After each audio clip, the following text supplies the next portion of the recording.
दे कन्नै गै साढ़ा अज दा तारें दे नज़ारे कार्यक्रम समाप्त होंदा है। मिगी मेद है तुसेंगी ये कार्यक्रम पसंद आया होग। अगले अंक च कुछ और दर्शन करता हूं तो मुझे आत्म भरोसा होता है कि नहीं, हम लोग पूरे विश्व के प्रतिस्पर्धा में कहीं पीछे नहीं हैं।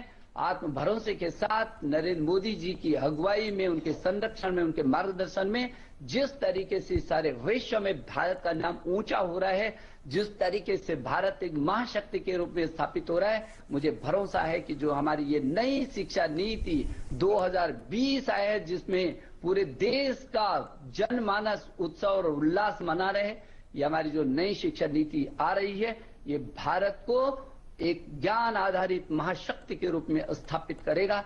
जब पूरी दुनिया को भारत पर गर्व होगा और इससे जुड़ी जो इसकी जड़ें हैं वो पुनः जो सदियों की गुलामी के बाद जो जड़ें हमारी हमको हमारी जड़ों से हटाया गया था, काटा गया था, वो जड़ें सिंचित होंगी और जो हमारा ध्येय है, जो हमारे वेद पुराण उपनिषद योग आयुर्वेद सहित वैज्ञानिक विधाओं से जुड़े हमारा समृद्ध इतिहास है, वो वैश्विक प्रभाव में बदलाव लाने के लिए ये एनईपी एक आधारशिला का काम करेगी, जो गुणवत्ता के साथ व्यापक रूप में उत्कृष्टता को लेकर के ज्ञान विज्ञान अनुसंधान और नवाचार और प्रौद्योगिकी का उपयोग करते हुए पूरी दुनिया के शिखर तक पहुंचाएगी।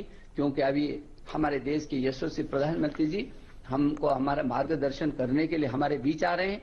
हम लगातार संवाद कर रहे हैं। नहीं तो अपनी सभी संस्थाओं को आप योद्धा के रूप में आपने काम किया है। मैं जान सकता हूं, मैं महसूस करता हूं कि जब कोविड की महामारी थी तब आपने जिस तरीके से उस चुनौती का मुकाबला किया है, और हमारे देश के प्रधानमंत्री जो लगातार कहते हैं कि जब बड़ी चुनौती होती है तो उतनी बड़ी सफलता मिलती है यदि उस चुनौती का ठीक ठीक से मुकाबला किया गया।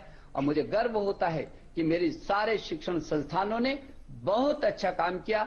योद्धा बनकर के फ्रंट लाइन पर खड़े होकर के जिस तरीके से काम किया, मैं आपका सबका अभिनंदन करता हूं, आपका सबका स्वागत करता हूं। आज दिन भर हम व्यापक परामर्श करने वाले हैं, अलग अलग क्षेत्र में, अलग अलग समय में, अलग अलग विषयों को लेकर के, और पूरे दिन भर जो हम काम करेंगे उसके लिए जो अंत में शाम को भी हम फिर एक बार मिलने वाले हैं। लेकिन कस्तूरी रंगन जी, एक बार पुनः हृदय की गहराइयों से मैं आपका अभिनंदन करता हूं, आपकी कमेटी का अभिनंदन करता हूं। और आज जो प्रधानमंत्री जी से हजारों देश विदेश से जुड़े, मैं सब आपका अभिनंदन करता हूं, आपकी कमेटी का अभिनंदन करता हूं। और आज जो प्रधानमंत्री जी से हजारों देश विदेश से जुड़े, मैं सब आपका स्वागत करता हूं। बहुत बहुत धन्यवाद।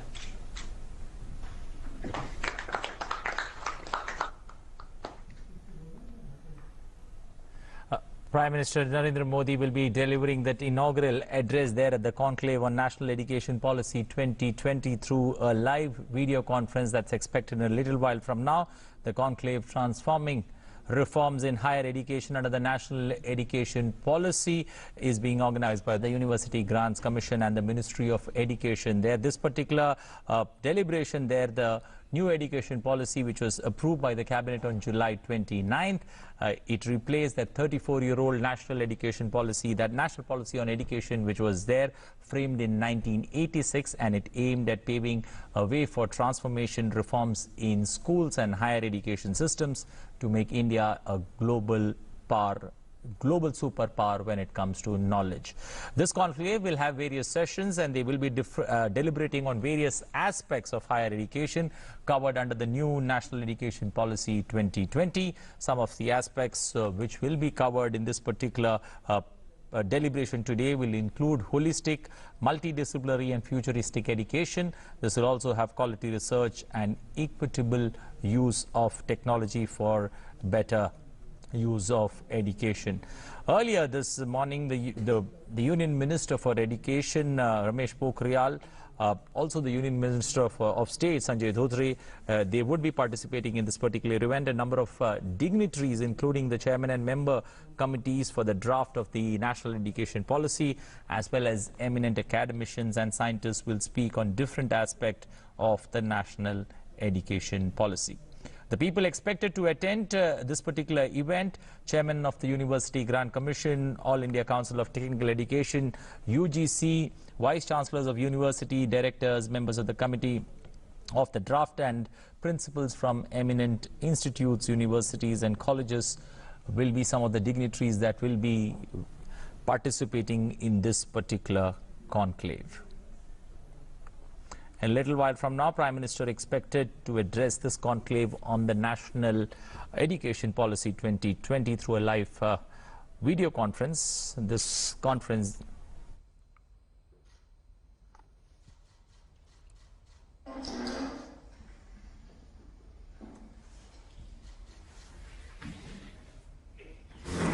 आदरणीय प्रधानमंत्री जी, उच्च शिक्षा में परिवर्तनकारी सुधार राष्ट्रीय शिक्षा नीति 2020 के परिप्रेक्ष्य में राष्ट्रीय सम्मेलन में आज आपके स्वागत के लिए देश के कोने कोने से 1000 से भी अधिक विश्वविद्यालयों के कुलपतिगण, अध्यापकगण, 45,000 से भी अधिक महाविद्यालयों, डिग्री कॉलेजों के प्राचार्यगण और अध्यापकगण और 150 से भी अधिक राष्ट्रीय महत्व के संस्थानों के अध्यक्ष, निदेशक और महानिदेशक गण सहित देश और विदेश के प्रमुख शिक्षाविद आज आपके सामने आपका हृदय की गहराइयों से अभिनंदन करने के लिए दूर दूर से जुड़े हैं। कस्तूरी रंगन जी स्वयं और अपनी कमेटी के तमाम सदस्यों के साथ आज यहाँ पर उपस्थित हैं और इसलिए मैं कस्तूरी रंगन जी का भी हृदय की गहराइयों से अभिनंदन कर रहा हूँ। प्रधानमंत्री जी, पद्म भूषण कस्तूरी रंगन जी की अध्यक्षता में जो ये एनईपी की कमेटी है, ये पूरी दुनिया का सबसे बड़ा नवाचार के रूप में मुझे लगता है कि होगी, जिसमें 2 लाख से अधिक ग्राम समितियों के साथ 1000 से अधिक विश्वविद्यालय, 33 करोड़ छात्र छात्राओं के अभिभावकों से परामर्श, सारे अध्यापकगण, विशेषज्ञगण, सभी एनजीओ, जनप्रतिनिधिगण, देश भर के सभी शिक्षा मंत्रियों से एक बार नहीं बल्कि कई बार, देश के मुख्यमंत्रियों से तमाम समय समय पर संवाद और जनप्रतिनिधि से लेकर के जो पब्लिक डोमेन में डालने के बाद 2.25 लाख से भी अधिक जो सुझाव आए हैं, उसके व्यापक विश्लेषण के बाद जो ये अमृत निकल करके प्रधानमंत्री जी ये हमारे सामने आया है। मैं ये समझता हूं कि जो आपके नए भारत के निर्माण का प्रधानमंत्री जी संकल्प रहा है, ऐसा भारत जो स्वच्छ भारत हो, स्वस्थ भारत हो, समृद्ध भारत हो, सशक्त भारत हो, श्रेष्ठ भारत हो, आत्मनिर्भर भारत हो और एक भारत हो, और जिसका रास्ता आपने प्रधानमंत्री जी का हमको दिया है कि make in India, digital India, skill India, startup और स्टैंड अप, इस रास्ते से भी हो करके आपने जो एक और मंत्र सूत्र दिया कि सबका साथ, सबका विकास और सबका विश्वास लेकर के उन नीति पर, वो आपके विजन पर प्रधानमंत्री जी ये जो नई शिक्षा नीति आई है वो यूनेस्को के उस लक्ष्य को, जो सतत विकास के लक्ष्यों को प्राप्त करने का उसका लक्ष्य है, उसको भी केंद्रित करती है, उसको भी, उस लक्ष्य को भी प्राप्त करने की इसमें क्षमता है। प्रधानमंत्री जी, आपने हमेशा कहा है कि ये 21वीं सदी ज्ञान की सदी है और जो प्रधानमंत्री जी आपके नेतृत्व में मैं समझ सकता हूं कि कितनी बार एक एक शब्द इस नई शिक्षा नीति का आपसे होकर के गुजरा है, बार बार आपका मार्गदर्शन जो हमको मिला है और मैं समझ सकता हूं कि संवेदनशीलता से प्रधानमंत्री जी आप कितने चिंतित थे। 1 बार नहीं, 2 बार नहीं, 3 बार नहीं, 4 बार सहित बार आपने हमारा मार्गदर्शन किया। आपके व्यापक विजन के साथ मानवीय मूल्यों के आधार पर समावेशी और सार्वभौमिकता लिए और गुण विज्ञान अनुसंधान तथा नवाचार के साथ उदारवादी और विश्व प्रतिस्पर्धी रूप में Bharat knowledge based superpower बनाने के लिए, आपके श्रेष्ठ भारत के संकल्प को धरती पर क्रियान्वित करने के लिए आज ये देश भर का शिक्षा परिवार प्रधानमंत्री जी एकत्रित हुआ है। हम आपको भरोसा दिलाने के लिए दूर दूर से आपके साथ जुड़े हैं। मैं बहुत विनम्रता से आप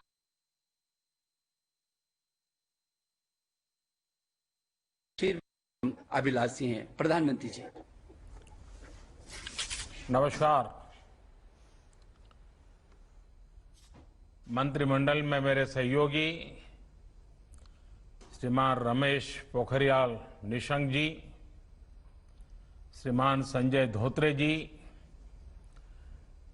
नेशनल एजुकेशन पॉलिसी, राष्ट्रीय शिक्षा नीति में बहुत महत्वपूर्ण भूमिका देश के जाने माने वैज्ञानिक डॉक्टर कस्तूरी रंगन जी और उनकी टीम इस सम्मेलन में चांसलर्स, अन्य सभी शिक्षाविद, सभी महानुभाव, आप सभी का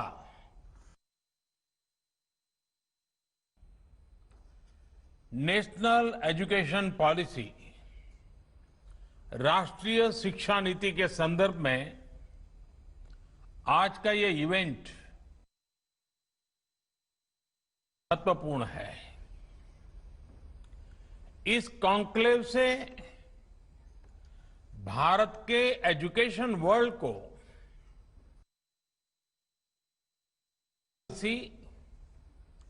राष्ट्रीय शिक्षा नीति के विभिन्न पहलुओं के बारे में विस्तृत जानकारी मिलेगी। जितनी जानकारी और ज्यादा जानकारी ज्यादा स्पष्ट होगी, फिर उतना ही आसान इस राष्ट्रीय शिक्षा नीति का इम्प्लीमेंटेशन भी होगा। साथियों, 3-4 साल के व्यापक विचार विमर्श के बाद लाखों सुझावों पर लंबे मंथन के बाद राष्ट्रीय शिक्षा नीति को स्वीकृत किया गया है। आज देश भर में इसकी व्यापक चर्चा हो रही है। अलग अलग क्षेत्र के लोग, अलग अलग विचारधाराओं के लोग अपने व्यूज दे रहे हैं, राष्ट्रीय शिक्षा नीति को रिव्यू कर रहे हैं। ये एक हेल्दी डिबेट है। ये जितनी ज्यादा होगी उतना ही लाभ देश की शिक्षा व्यवस्था को मिलेगा। ये भी खुशी की बात है कि राष्ट्रीय शिक्षा नीति आने के बाद देश के किसी भी क्षेत्र से, किसी भी वर्ग से ये बात नहीं उठी कि इसमें किसी तरह का बायस है या किसी एक तरफा कोई झुकाव है। ये एक इंडिकेटर भी है कि लोग बरसों से चली आ रही एजुकेशन सिस्टम में जो बदलाव चाहते थे, वो उन्हें देखने को मिले हैं। वैसे कुछ लोगों के मन में ये सवाल आना बहुत स्वाभाविक है कि इतना बड़ा रिफॉर्म कागज पर तो कर दिया, लेकिन इसे जमीन पर कैसे उतारा जाएगा? यानी अब सबकी निगाहें इसके इम्प्लीमेंटेशन की तरफ है। इस चैलेंज को देखते हुए व्यवस्थाओं को बनाने में जहां कहीं कुछ सुधार की आवश्यकता है, वो हमें सबको मिलकर के करना है और करना ही है। आप सभी राष्ट्रीय शिक्षा नीति के इम्प्लीमेंटेशन में और उस काम में सीधे तौर पर जुड़े हैं और इसलिए आप सबकी भूमिका बहुत ज्यादा है, बहुत अहम है। जहां तक पॉलिटिकल विल की बात है, मैं पूरी तरह कमिटेड हूं, मैं पूरी तरह आपके साथ हूं। साथियों, हर देश अपनी शिक्षा व्यवस्था को अपनी नेशनल वैल्यूज के साथ जोड़ते हुए अपने नेशनल गोल्स के अनुसार रिफॉर्म्स करते हुए आगे बढ़ता है। मकसद ये होता है कि देश का एजुकेशन सिस्टम अपनी वर्तमान और आने वाली पीढ़ियों को फ्यूचर रेडी रखें, फ्यूचर रेडी करें। भारत की नेशनल एजुकेशन पॉलिसी, राष्ट्रीय शिक्षा नीति का आधार भी यही सोच है। राष्ट्रीय शिक्षा नीति 21वीं सदी के भारत की, नए भारत की फाउंडेशन तैयार करने वाली है। 21वीं सदी के भारत को हमारे युवाओं और हमारे युवाओं को जिस तरह की एजुकेशन की जरूरत है, जैसी स्किल्स चाहिए, राष्ट्रीय शिक्षा नीति पर इन बातों पर विशेष फोकस है। भारत को ताकतवर बनाने के लिए, विकास की नई ऊंचाई पर पहुंचाने के लिए भारत के नागरिकों को और सशक्त करने के लिए, उन्हें ज्यादा से ज्यादा अवसरों के उपयुक्त बनाने के लिए इस एजुकेशन पॉलिसी में खास जोर दिया गया है। जब भारत का स्टूडेंट, चाहे वो नर्सरी में हो या फिर कॉलेज में साइंटिफिक तरीके से पढ़ेगा, तेजी से बदलते हुए समय और तेजी से बदलती जरूरतों के हिसाब से पढ़ेगा, तो वो नेशन बिल्डिंग में कंस्ट्रक्टिव भूमिका निभा पाएगा। साथियों, बीते अनेक वर्षों से हमारे एजुकेशन सिस्टम में बड़े बदलाव नहीं हुए थे। परिणाम ये हुआ कि हमारे समाज में क्यूरोसिटी और इमेजिनेशन की वैल्यूज को प्रमोट करने के बजाय भेड़ चाल को ही प्रोत्साहन मिलने लगा था। कभी डॉक्टर बनने के लिए होड़ लगी, कभी इंजीनियर बनाने की होड़ लगी, कभी वकील बनाने की होड़ लगी। इंटरेस्ट और डिमांड की मैपिंग किए बिना से एजुकेशन को बाहर निकालना जरूरी था। हमारे युवाओं में क्रिटिकल थिंकिंग विकसित कैसे हो सकती है, जब तक हमारे हो फिलॉसफी ऑफ एजुकेशन ना हो, एजुकेशन ना हो। साथियों, आज गुरुवर रविंद्रनाथ ठाकुर की पुण्यतिथि भी है। वो कहते थे, जो हमें सिर्फ जानकारी नहीं देती, बल्कि हमारे जीवन को समस्त अस्तित्व के साथ निश्चित तौर पर राष्ट्रीय शिक्षा नीति का बृहद लक्ष्य इसी से जुड़ा है। इसके लिए टुकड़ों में सोचने के बजाय एक होलिस्टिक अप्रोच की जरूरत थी, जिसको सामने रखने में राष्ट्रीय शिक्षा नीति सफल रही है। साथियों, आज जब राष्ट्रीय शिक्षा नीति मूर्त रूप ले चुकी है, तो मैं उस समय और सवालों की भी चर्चा आपसे करना चाहता हूं, जो हमारे सामने शुरुआती दिनों में आए थे। उस समय जो दो सबसे बड़े सवाल थे, वो यही थे कि क्या हमारी शिक्षा व्यवस्था हमारे युवाओं को क्रिएटिव, क्यूरियोसिटी और कमिटमेंट ड्रिवन लाइफ के लिए मोटिवेट करती है।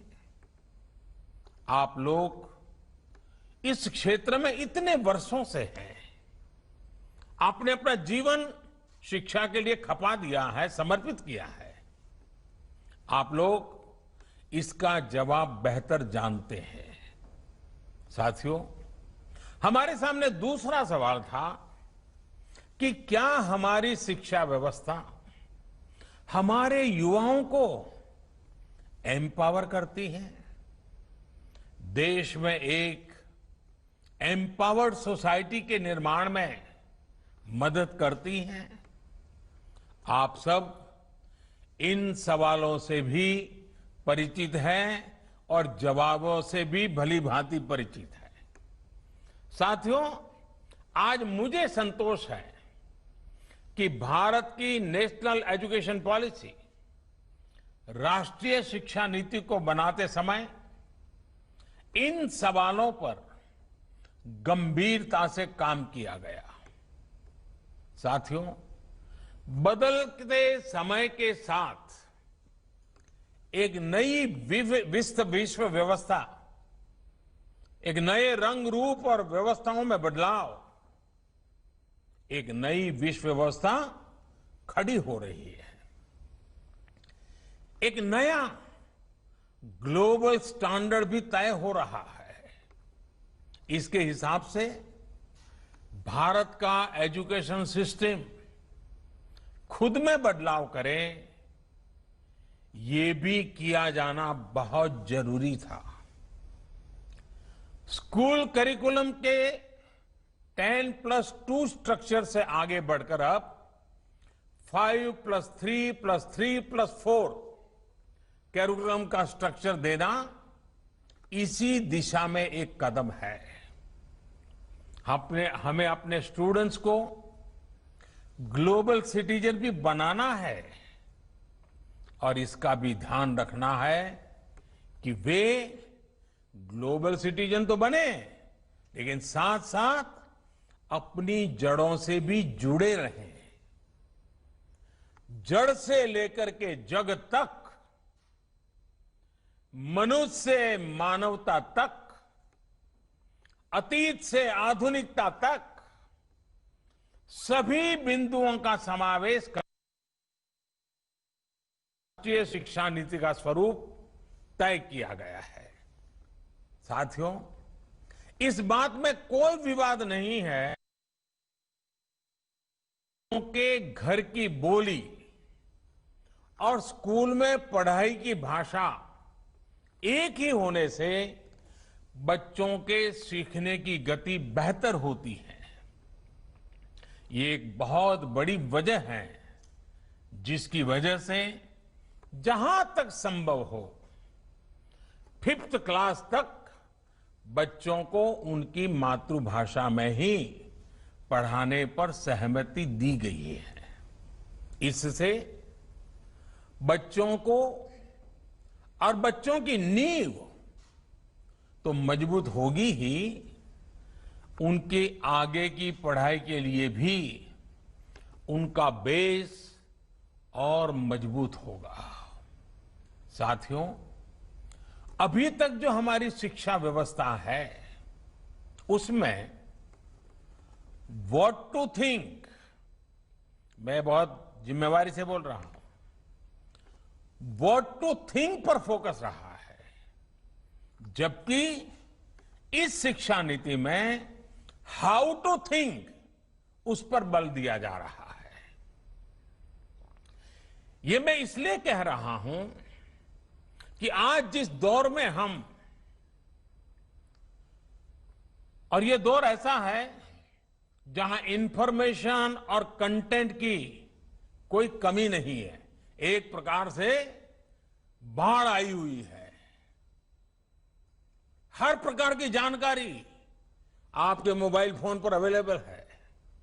जरूरी ये है कि कौन सी जानकारी हासिल करनी है क्या पढ़ना है, इस बात को ध्यान में रखकर ही राष्ट्रीय शिक्षा नीति में प्रयास किया गया है कि जो पढ़ाई के लिए लंबा चौड़ा सिलेबस होता है, ढेर सारी किताबें होती हैं, उसकी अनिवार्यता को कम किया जाए। अब कोशिश ये है कि बच्चों को सीखने के लिए inquiry based, discovery based, discussion based और एनालिसिस बेस्ड तरीकों पर जोर दिया जाए। इससे बच्चों में सीखने की ललक बढ़ेगी और उनके क्लास में उनका पार्टिसिपेशन भी बढ़ेगा। साथियों, हर विद्यार्थी को, स्टूडेंट को यह अवसर मिलना ही चाहिए कि वो अपने पैशन को फॉलो करे। वो अपनी सुविधा और जरूरत के हिसाब से किसी डिग्री या कोई कोर्स को फॉलो कर सके और अगर उसका मन करे तो वो छोड़ भी सके। अक्सर ऐसा होता है कि कोई कोर्स करने के बाद स्टूडेंट जब जॉब के लिए जाता है तो उसे पता चलता है कि जो उसने पढ़ा है वो जॉब की रिक्वायरमेंट को पूरा नहीं करता। कई स्टूडेंट को अलग अलग वजहों के से बीच में ही कोर्स छोड़कर जॉब करनी पड़ती है। ऐसे सभी स्टूडेंट्स की जरूरतों का ख्याल रखते हुए मल्टीपल एंट्री एग्जिट का ऑप्शन दिया गया है। अब स्टूडेंट वापस अपने कोर्स से जुड़कर अपनी जॉब रिक्वायरमेंट के हिसाब से ज्यादा इफेक्टिव तरीके से पढ़ाई कर सकता है, लर्न कर सकता है। इसका एक और एस्पेक्ट है, जब स्टूडेंट्स को यह भी स्वतंत्रता होगी कि अगर वो कोई कोर्स बीच में छोड़कर दूसरे कोर्स में प्रवेश लेना चाहे तो वो कर सकते हैं। इसके लिए वो पहले कोर्स से एक निश्चित समय तक ब्रेक ले सकते हैं और दूसरा कोर्स ज्वाइन कर सकते हैं। हायर एजुकेशन को स्ट्रीम से मुक्त करने, मल्टीपल एंट्री और एग्जिट क्रेडिट बैंक के पीछे यही एक बहुत लंबे दूर की सोच के साथ हम आगे आए हैं। हम उस एरा की तरफ बढ़ रहे हैं जहां कोई व्यक्ति जीवन भर किसी एक प्रोफेशन में ही नहीं टिका रहेगा। बदलाव निश्चित है, मान के चलिए, और इसके लिए उसे निरंतर खुद को रीस्किल और अपस्किल करते रहना ही होगा। नेशनल एजुकेशन पॉलिसी, राष्ट्रीय शिक्षा नीति में इसका भी बारीकी से ध्यान रखा गया है। साथियों, किसी भी देश के विकास में एक बड़ी भूमिका रहती है समाज के हर तबके की गरिमा, उसकी डिग्निटी।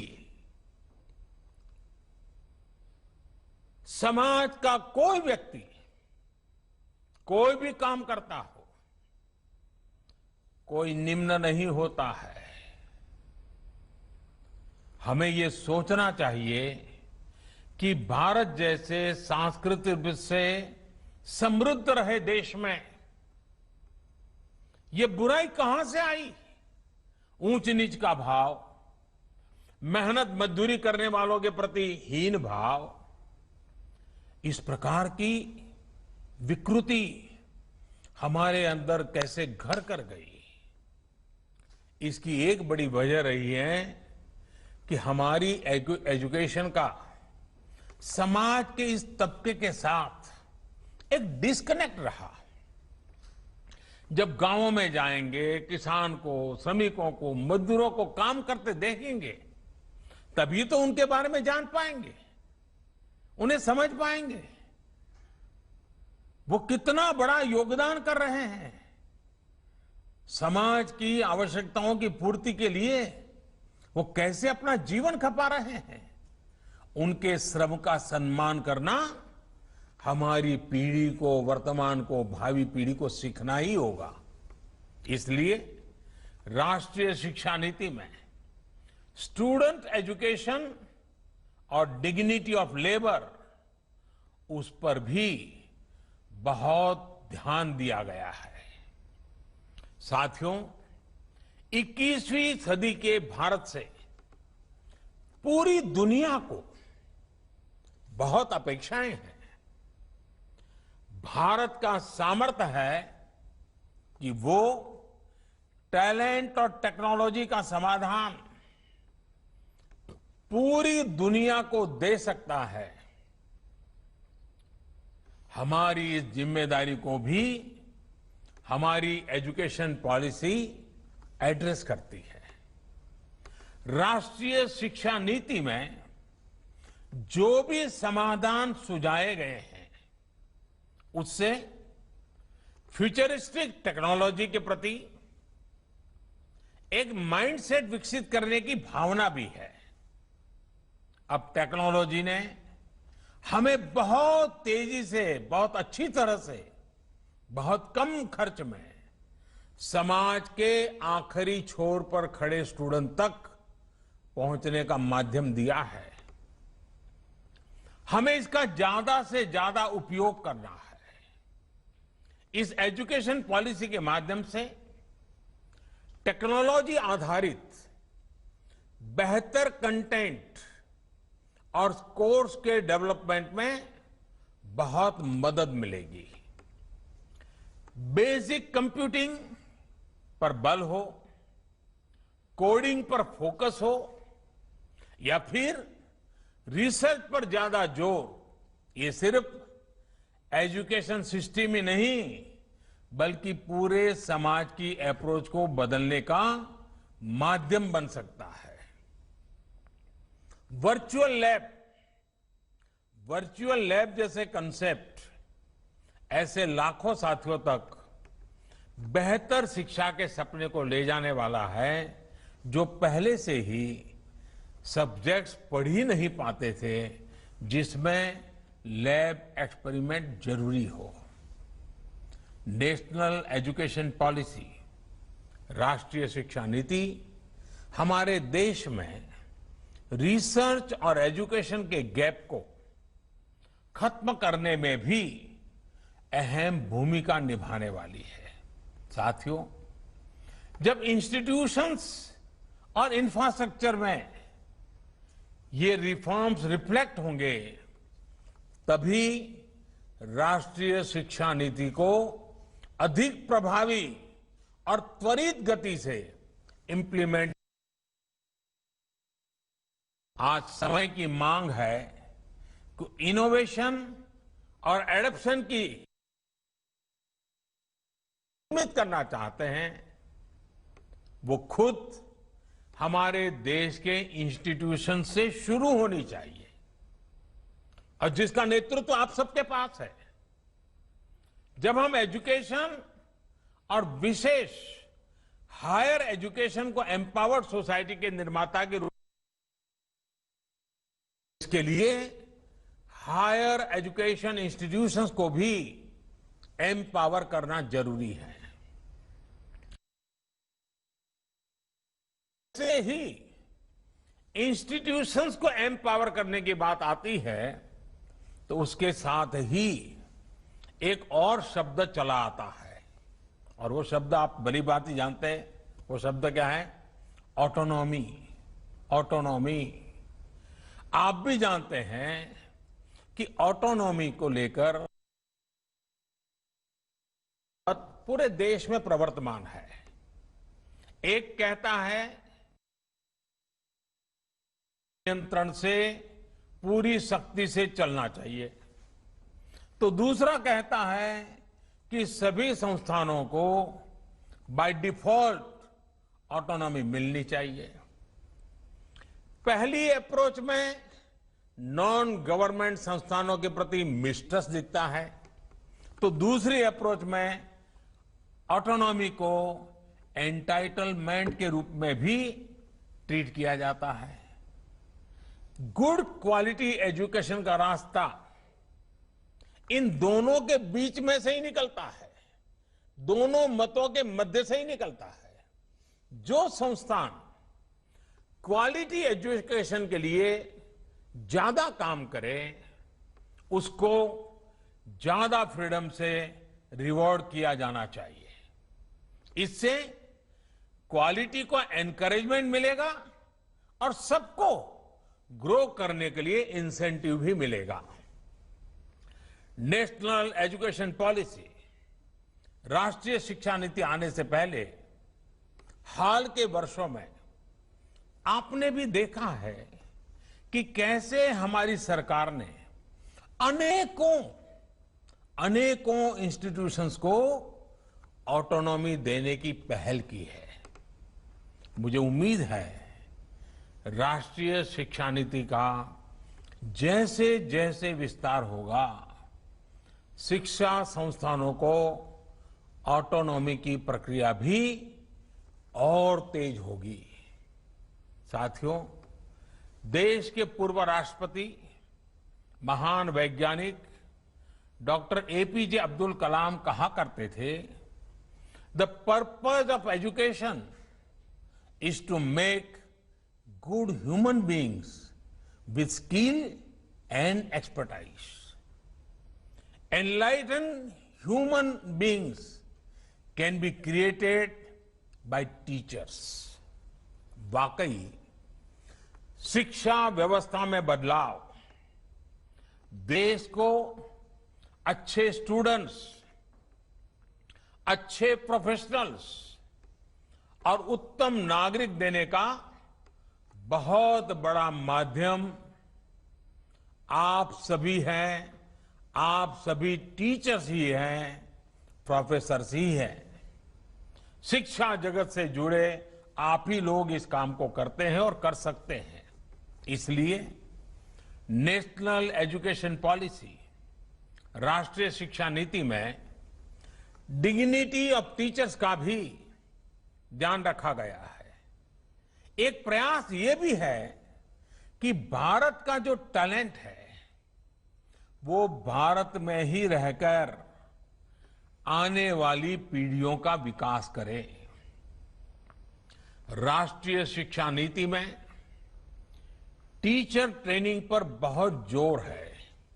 वो अपनी स्किल्स लगातार अपडेट करते रहें, इस पर बहुत जोर है।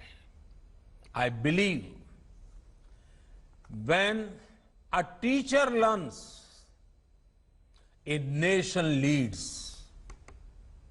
साथियों, नेशनल एजुकेशन पॉलिसी, राष्ट्रीय शिक्षा नीति को अमल में लाने के लिए हम सभी को एक साथ संकल्पबद्ध होकर काम करना है। यहां से universities, colleges, school education boards, अलग अलग स्टेट्स, अलग अलग स्टेक होल्डर्स के साथ संवाद और समन्वय का नया दौर शुरू होने वाला है। आप सभी साथी, क्योंकि हायर एजुकेशन के सबसे शीर्ष संस्थानों के शीर्ष में है, तो आपकी जिम्मेदारी ज्यादा है। मेरा आग्रह है कि राष्ट्रीय शिक्षा नीति पर लगातार वेबिनार करते रहिए, डिस्कशंस करते रहिए, नीति के लिए रणनीति बनाइए, रणनीति को लागू करने के लिए रोड मैप बनाइए, रोड मैप के साथ टाइमलाइन जोड़िए, उसको इंप्लीमेंट करने के लिए रिसोर्सेज, ह्यूमन रिसोर्सेज, इस सबको जोड़ने की योजना बनाइए। और ये सारा चीज ये नई नीति के प्रकाश में आप ही को करना है। राष्ट्रीय शिक्षा नीति सिर्फ एक सर्कुलर नहीं है। राष्ट्रीय शिक्षा नीति सिर्फ सर्कुलर जारी करके, नोटिफाई करके इंप्लीमेंट नहीं हो सकती है। इसके लिए मन बनाना होगा। आप सभी को दृढ़ इच्छा शक्ति दिखानी होगी। भारत के वर्तमान और भविष्य को बनाने के लिए, आपके लिए, हम सब के लिए ये एक महायज्ञ है। 21वीं सदी में मिला हुआ एक बहुत बड़ा हमें अवसर है। हमारे इन प्रयासों से पूरी शताब्दी को एक दिशा मिलने वाली है और इसमें इस गौरवपूर्ण अध्याय में जुड़ने के लिए मैं आपको निमंत्रित देता हूं। इसमें आपका योगदान बहुत आवश्यक है। इस कॉन्क्लेव को देख रहे, सुन रहे प्रत्येक का योगदान आवश्यक है। मुझे विश्वास है इस कॉन्क्लेव में राष्ट्रीय शिक्षा नीति के इफेक्टिव इंप्लीमेंटेशन को लेकर बेहतर सुझाव, बेहतर समाधान निकल करके आएंगे। और मैं विशेष रूप से आज जब मुझे अवसर मिला है तो सार्वजनिक रूप से डॉक्टर कस्तूरीरंगन जी का, उनकी पूरी टीम का बहुत बहुत अभिनंदन करता हूं, बहुत बहुत धन्यवाद करता हूं। यह काम छोटा नहीं था, बहुत बड़ा काम था। बहुत लोगों के सुझाव थे, बहुत अपेक्षाएं थी और फुल स्टॉप कॉमा भी उधर उधर हो जाता तो पता नहीं क्या हो जाता। और इसलिए कस्तूरीरंगन जी और उनकी टीम ने कितनी बारीकी से एक तपस्या की तरह इस काम को किया होगा, तब जाकर के संपूर्णतः विवादों से मुक्त, विश्वास से भरी हुई, सपनों को संवारने वाली, संकल्प को ताकत देने वाली और सिद्धि में अटूट श्रद्धा के साथ ये नई शिक्षा नीति हमारे सामने आई है। मुझे विश्वास है कि देश के भावी पीढ़ी के उज्जवल भविष्य के लिए, वर्तमान पीढ़ी के सामर्थ्य को बढ़ाने के लिए ये नई शिक्षा नीति बहुत काम आएगी। मैं फिर एक बार शिक्षा जगत के आप सभी महानुभावों को प्रणाम करते हुए बहुत बहुत शुभकामनाएं देता हूं, बहुत बहुत आभार व्यक्त करता हूं।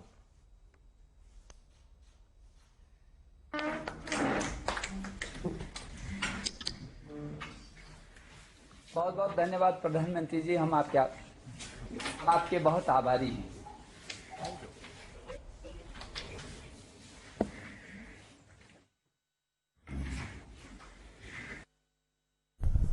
Prime Minister Narendra Modi addressing the National New Education Policy 2020 there in a conclave, he said